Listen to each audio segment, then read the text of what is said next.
ನಮಸ್ಕಾರ ವೀಕ್ಷಕರೇ, ನೀವು ನೋಡ್ತಾ ಇದ್ದೀರಾ SC ನ್ಯೂಸ್ ಕರ್ನಾಟಕ.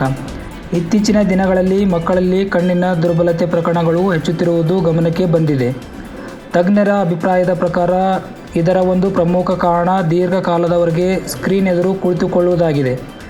ವಿಶೇಷವಾಗಿ ಸ್ಮಾರ್ಟ್ ಕ್ಲಾಸ್ ರೂಮ್ಗಳಲ್ಲಿ ತುಂಬ ಮುಂದೆ ಕುಳಿತುಕೊಂಡು ಓದುತ್ತಿರುವ ಮಕ್ಕಳಲ್ಲಿ ಇದು ಹೆಚ್ಚು ಕಾಣಿಸಿಕೊಳ್ಳುತ್ತದೆ.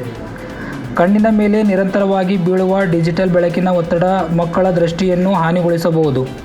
ವೈದ್ಯರು ಮಕ್ಕಳಿಗೆ ಓದುತ್ತಿರುವಾಗ ಮಧ್ಯದಲ್ಲಿ ವಿರಾಮ ಕೊಡಬೇಕು, ಸ್ಕ್ರೀನ್ ಸಮಯವನ್ನು ಕಡಿಮೆ ಮಾಡಬೇಕು ಮತ್ತು ದೂರದ ವಸ್ತುಗಳನ್ನು ನೋಡುವುದಕ್ಕೆ ಸಮಯ ಕಳೆಯಬೇಕು ಎಂದು ಸಲಹೆ ನೀಡಿದ್ದಾರೆ.